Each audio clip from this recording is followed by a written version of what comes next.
I guess I'm trying to get at weirdness. Like, when did you find that you were either attracted to weird or unusual sort of music, entertainment, thoughts, or did you ever find yourself to be like a bit of a misfit?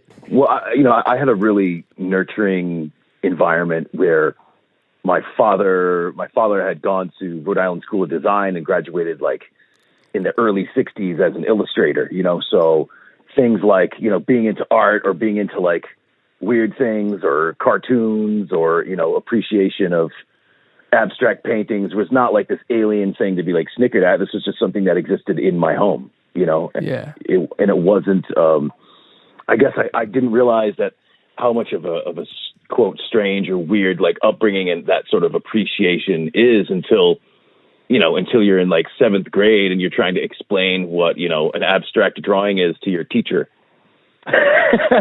Yeah. And that, that was always really, really particular. And there wasn't a lot of music in my house as a kid. I mean, I feel like so many people, my folks basically listened to what they listened to right up until they were like 25 and then just continued to listen to that stuff. They never really branched beyond that. And I was interested in, the aesthetics of hip hop and heavy metal from the time I was a little kid. I was obsessed with Iron Maiden because they had Eddie, the cool zombie guy, on all the covers. Yeah. I was obsessed with, graffiti, fonts and aesthetics and the loud, super garish colors. I think I saw a rebroadcast of, not Wild Style, maybe Style Wars on like PBS when I was a kid. And that definitely like fried my brain a little bit, seeing that. And then, that contextualizes, when I'd go down, downtown in Providence as a kid to go to like the comic book store, you'd see these names, scrawled everywhere. And instead of it looking like property destruction, I realized that was like looking at a crowd of people, all these names on a mailbox.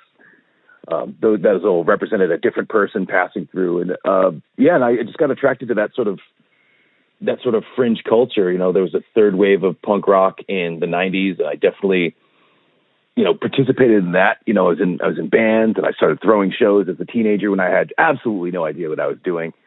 And this was the dawn of like the 90s wave of DIY culture where, you would just rent a VFW hall, call 6 of your friends in bands from towns around you, and, pray you made your money back and the cops didn't break up the show.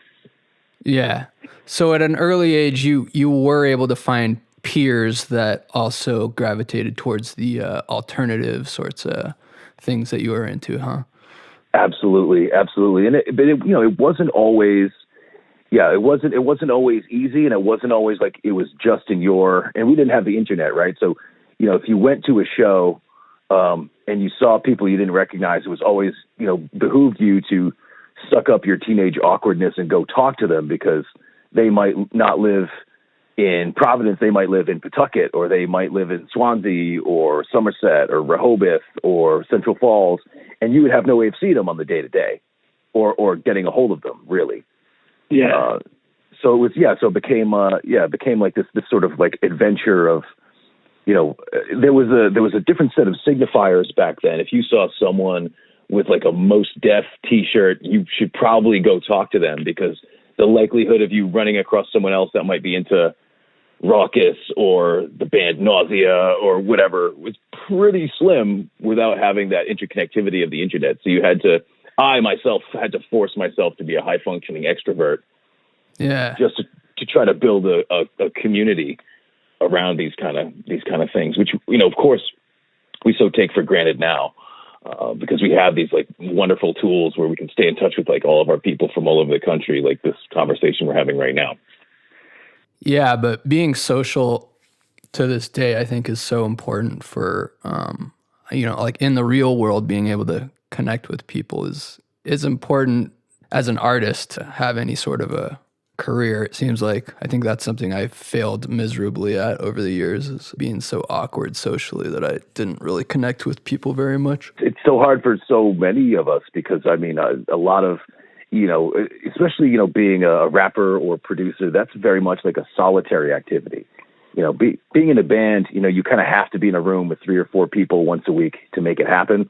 Yeah. When you take the turn over to, when you look at like the hip hop side of the coin, a lot of that just kind of like happens. It's like you in your bedroom or your garage or your living room with like a couple beat machines and a computer and a mic and then some notebooks in your brain. And then it's like, oh, I have to go perform this. You're excited about the show. But, even now, I mean, I've been performing for over 20 years now. And now, like when I have to leave the house, put on real pants, leave the house, go to a show, it's actually worse when I'm not playing.